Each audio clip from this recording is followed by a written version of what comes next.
Hello Super Smash friends, how nice of you to stop by. With ARMS, the first spot for the second Fighter's Pass has been given away. Now we don't know yet which character this exactly will be, but we will get that information probably soon. But that also means that there are 5 spots left for potential DLC, which is a guessing game at this point who that will become. If you have seen my videos before, you know that I like to tackle different third-party developers and look if they have some suitable characters for Smash. And today is no exception, as we are going to talk about Konami. Maybe not the most active or popular company in recent times, with them not really paying much attention to their classic IPs and some weird business decisions. But that doesn't take away from the fact that they had some amazing video game franchises and characters. So let's take a look at them. These aren't necessarily the characters with the most chance, but just the ones that I think could be the most fun. And also the ones that would be the most suitable for Smash. So if you have 5 favorite characters from Konami, then let me know in the top 5 in the comments, because I would love to know what you think. All clear? Then let's begin with number 5. And let's start out with some of that real good Konami stuff, which was freaking lit back in the day. But these days, maybe not so much. Contra, which means I want to add Bill Riser as the playable character.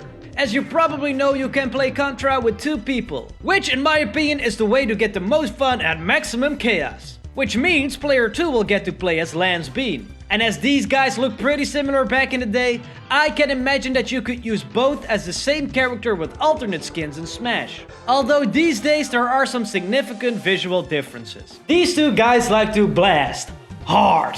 The goal in the Contra games is to get from the beginning of the level to the end in one piece. And let me tell ya, that isn't an easy thing to do.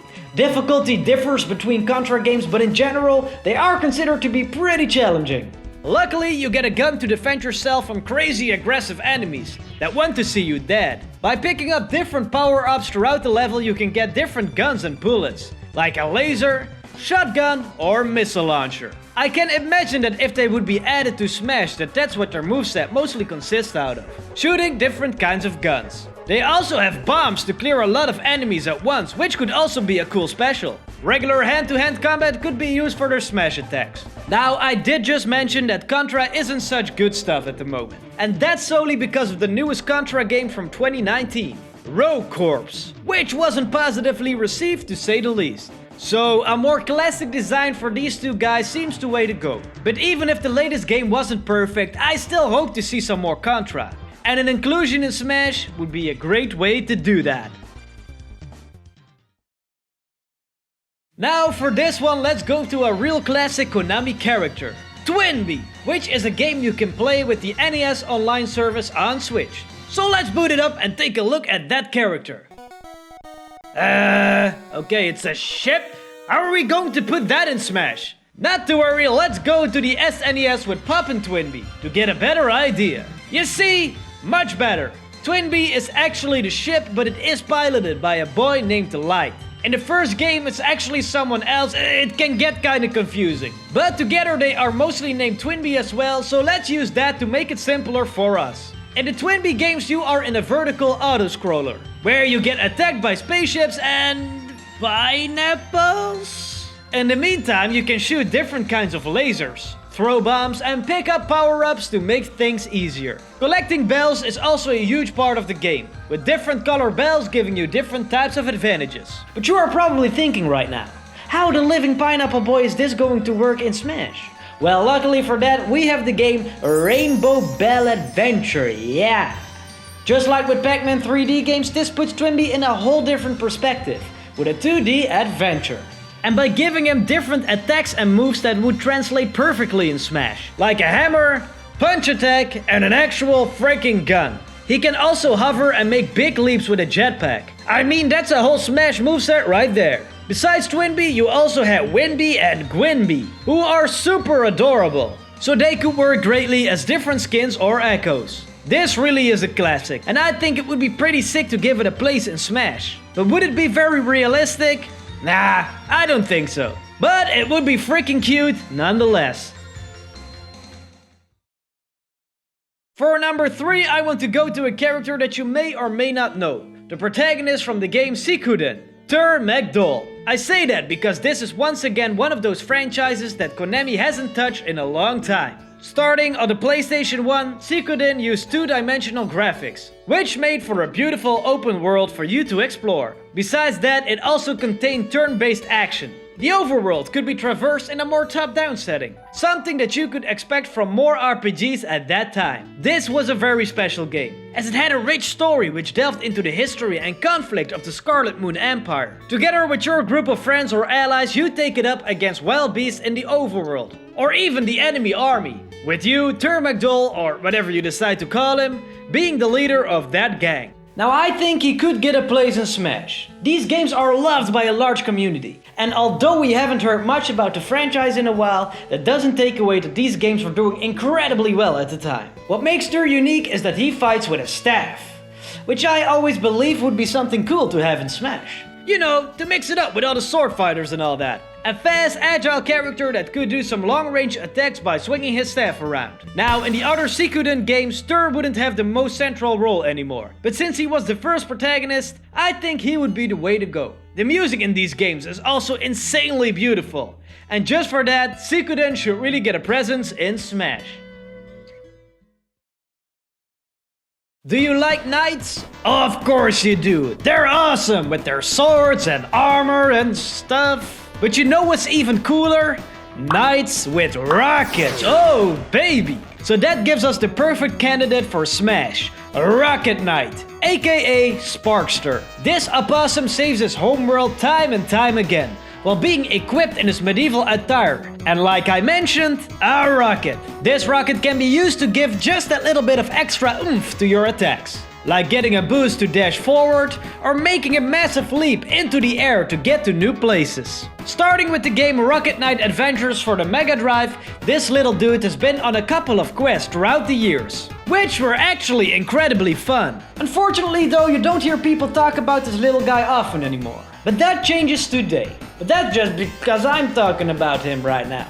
In my opinion, he has the perfect look for Smash. He's colorful, incredibly unique, and yes, he is a sword fighter.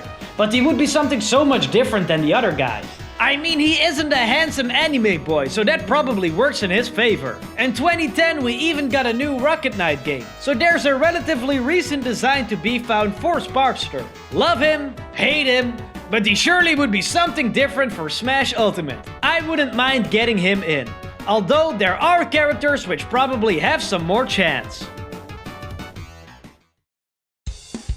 And for number 1, a character that could always do with some more love. It's everybody's favorite frog, Kermit! I mean Frogger! This froggy looking boy has been on many adventures throughout its life, and is a staple in the video game industry. Starting out on arcade machines in 1981, it was up to you to get to the end of the level without getting destroyed by trucks driving around, or cars exceeding the speed limit. The genre of Frogger games has changed, however, somewhat throughout the years. Sometimes staying more true to the original, and at other times just doing a 180 and doing something completely different. Like with the game Frogger: The Great Quest, which was a goddamn 3D platformer, and it didn't perform very well to say the least. But that doesn't take away that there were a lot more hits than misses with this franchise. Like my favorite game, Temple of the Frog. I can remember hiding underneath my blankets pretending to be asleep while playing this game. Awesome soundtrack, puzzles, and level design. It could get pretty difficult at times, however, as you couldn't attack enemies.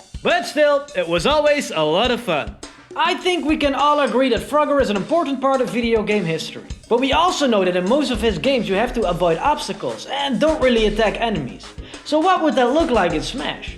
Well, he is a frog of course, so jumping should be an important part of his moveset. And with a sticky tongue that he could whip out, it could be great to smack enemies in the head. Frogger has seen many designs throughout the years. From just looking like a regular frog, to this abomination.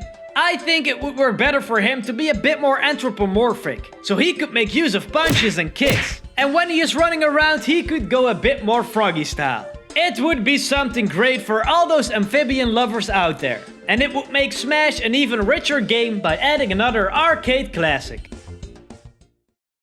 So that's it. 5 characters from Konami that I believe would be awesome for Smash. There are of course many more interesting protagonists and enemies, some of which I have talked about before, like Alucard and Dracula. And with some, I didn't know if they would be suitable for Smash, like the Silent Hill protagonist. But that's not important. What is important is you. If you got to pick 5 characters from Konami to appear in Smash, then who would that be? Let me know in the comments. Also, if you have another cool third-party developer that you want to see me tackle in the next video, then let me know down below as well. I already did a couple of them, so if you're interested in more, be sure to check them out. If you enjoyed this video, be sure to subscribe to the Express channel to get many more Smash content.